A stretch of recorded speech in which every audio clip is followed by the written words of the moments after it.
नमस्कार दोस्तों। तो अब बिहार में शिक्षा व्यवस्था में अहम रोल अदा कर रहे शिक्षकों को अब होटल मैनेजमेंट का भी कोर्स कर लेना चाहिए, क्योंकि जो बच्चों की गुणवत्तापूर्ण शिक्षा के साथ-साथ बच्चों को अब गुणवत्तापूर्ण जो मध्याह्न भोजन है, उसको भी परोसने की जो ज़िम्मेवारी है, शिक्षकों को मिली है। और शिक्षक उसकी गुणवत्ता देखेंगे, शिक्षक ये देखेंगे कि कितने बच्चे खा रहे हैं, कितने बच्चे को कितनी मात्रा में उन्हें भोजन उपलब्ध कराया गया है। इन सारे चीज़ों को अब वो देखेंगे और उसका प्रतिदिन रिपोर्ट संधारित करेंगे, एक प्रमाण पत्र देंगे विभाग को।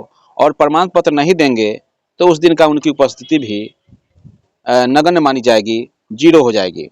कहने का मतलब यह है कि जब दो बार इस शिक्षा कोष ऐप पर शिक्षकों की हाजिरी जब बन ही रही है, रजिस्टर पर हाजिरी बन ही रही है, तब भी शिक्षकों को तंग करने का जो काम है उससे मन नहीं भरा, तो शिक्षा विभाग ने एक और पत्र जारी कर दिया। और उस पत्र में जो कहा गया है कि एमडीएम से संबंधित जो भी रिपोर्ट है, एचएम के साथ साथ अब शिक्षक भी उसमें जिम्मेवार होंगे। शिक्षक उस रिपोर्ट को सही भर करके सहमति या असहमति दोनों ही रूप में वहाँ दस्तखत करना है। अगर दस्तखत नहीं करते हैं तो वो अनुपस्थित माने जाएंगे। अब इसमें आती है बात कि अंडे का जो रेट है, फल का रेट है, वो किस रूप में बाज़ार भाव में मिलता है, बाज़ार में किस भाव से मिलता है, ये किसी से छुपा हुआ नहीं है। लेकिन सरकार अपनी रेट तय कर चुकी है, उसी रेट के अनुसार खिलाना है।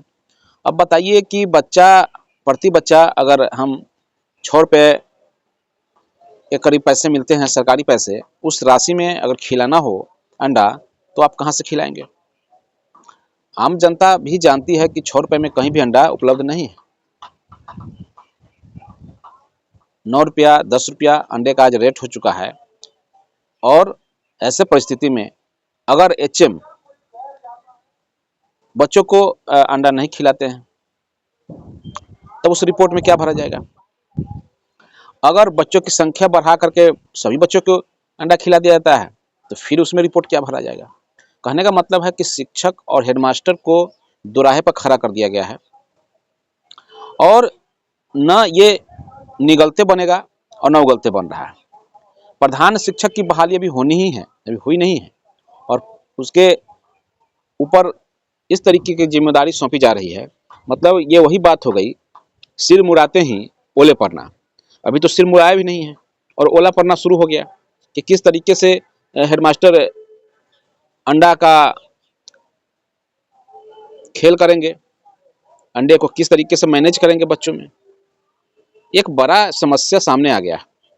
शिक्षक, हेडमास्टर दोनों 2 गुट में बँट जाएंगे, हो सकता है 3 गुट में बन जाएंगे, क्योंकि कुछ लोग उसमें सहमत होंगे, कुछ लोग असहमत होंगे। कुछ लोग हाजिरी को बढ़ा के बनाने की बात करेंगे, कुछ लोग हाजिरी ओरिजिनल बनाने की बात करेंगे। जो गुणवत्ता है उसको अगर उसमें लिखते हैं तो फिर हेडमास्टर का दुश्मन बनिए, क्योंकि गुणवत्ता जांचना शिक्षक का काम तो नहीं है। खाने की क्या क्वालिटी है, एक घर का खाना जब बनता है, उस घर का खाना को अगर देखें, अगर 5 सदस्य हैं, 6 सदस्य हैं, तो उसमें जो खाना बनता है किसी को पसंद आता है और किसी को नहीं पसंद आता है। कभी-कभी कोई स्थिति इस तरह से बन जाती है कि खाना कभी-कभी ज़्यादा पसंद आ जाता है, तो लोग ज़्यादा खाते हैं, तो खपत ज़्यादा होती है तो घट भी जाता है। और कभी खाना नहीं खाते हैं तो वो बच जाता है। कभी सामान्य रूप से खा जाते हैं।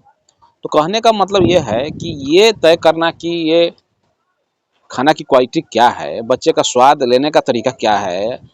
100 बच्चे हैं, 100 तरह की स्वाद लेने के तरीके हैं। अब उनके स्वाद में, जहन में क्या हुआ, नहीं हुआ, अब यही बच्चों से पूछ-पूछ करके वो लिखना पड़ेगा। बच्चा कितना आया, नहीं आया, अब स्पष्ट इसमें झलकेगा। ये भी ठीक है, ये अच्छी बात है, अच्छी पहल है। लेकिन हर चीज़ों का पॉजिटिव, नेगेटिव 2 रूप होते हैं। अब जो एनजीओ से जो खाना बन कर के आ रहा है, उनके लिए तो ये वरदान साबित होने वाला है। जिनके यहाँ एनजीओ के माध्यम से खाना बन के आ रहा है, वहाँ पर के शिक्षकों के लिए वरदान साबित होने वाला है कि एनजीओ का जो खाना है, क्वालिटी है, उस पर आप खुलेआम खुले तौर से हर बात को लिख सकते हैं और एनजीओ को इसका जवाब देना होगा, क्योंकि एनजीओ को इन्हीं के कमेंट के माध्यम से जो टिप्पणी होंगी उसी के माध्यम से उनको पेमेंट भी मिलेगा। अब आगे क्या होगा नहीं होगा हम नहीं बताते हैं। एक-एक कागज़ को चेक करना, प्रतिदिन के कागज़ को चेक करना तो संभव ही नहीं है। लेकिन जिस तरीके का पत्र जो आया है उस तरीके से तो लग रहा है कि बहुत कुछ सुधार होगा। अब देखिए आगे क्या होता है, वो आगे समय बताएगा।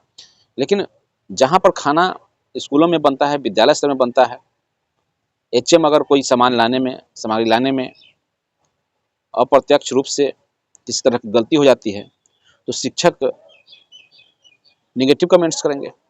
उसके बाद क्या होगा? उनका जो पैसा है फँसेगा। अगर हम शिक्षक के नाते एचएम का सपोर्ट कर देते हैं और दूसरा कोई शिक्षक अगर इसका विरोध करते हैं, तो शिक्षक में गुटबाजी होगी। तो इस तरीके की समस्या, बहुत सारी समस्या आने वाली है, जिस समस्या से हम लोग भाग नहीं सकते हैं। समस्याएँ सामने आने वाली है और इस सारी समस्याओं का हल एक ही है कि विद्यालय से आप एमडीएम खिलाइए ना। कोई कौन रोका है? सरकार को किसी ने रोका है कि एमडीएम आप मत खिलाइए? किसी एचएम ने कहा है कि आप एमडीएम मत खिलाइए? शिक्षक ने कहा है कि एमडीएम मत खिलाइए? लेकिन आप उसकी व्यवस्था जो है किसी अन्य संस्था को दे दीजिए, जिस संस्था को एचएम से कोई लेना देना नहीं रहेगा। एचएम अपना रिपोर्ट देंगे और उसके माध्यम से वो चलेगा। हालांकि जहां एनजीओ के माध्यम से खाना चल रहा है, कुल मिलाकर के वहाँ स्थिति अच्छी है, ये रिपोर्ट वहाँ के लिए बहुत बढ़िया है। लेकिन जहाँ पर खुद ही भोजन बनाया जा रहा है, वहाँ की स्थिति निश्चित रूप से भयावह होगी और निश्चित रूप से इसमें झगड़ा, गुटबाजी होना स्वाभाविक है। अगर इस समस्या को दूर नहीं किया गया, तो शिक्षक आपस में ही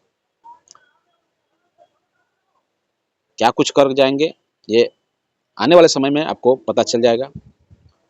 अभी जो अनहोनी होनी है, उस पर मैंने आप लोगों के समक्ष बातें रखी। वीडियो कैसा लगा और मेरे बातों से अगर आप सहमत हैं, तो कमेंट कीजिए और कमेंट के माध्यम से अपना फीडबैक दीजिए। साथ ही साथ अगर वीडियो अच्छा नहीं लगा, तो भी आप कमेंट के माध्यम से इसके बारे में बता सकते हैं। वीडियो को शेयर कर सकते हैं। चैनल पर नए हैं तो चैनल को सब्सक्राइब कर लीजिए। धन्यवाद। जय हिंद, जय भारत, जय शिक्षक।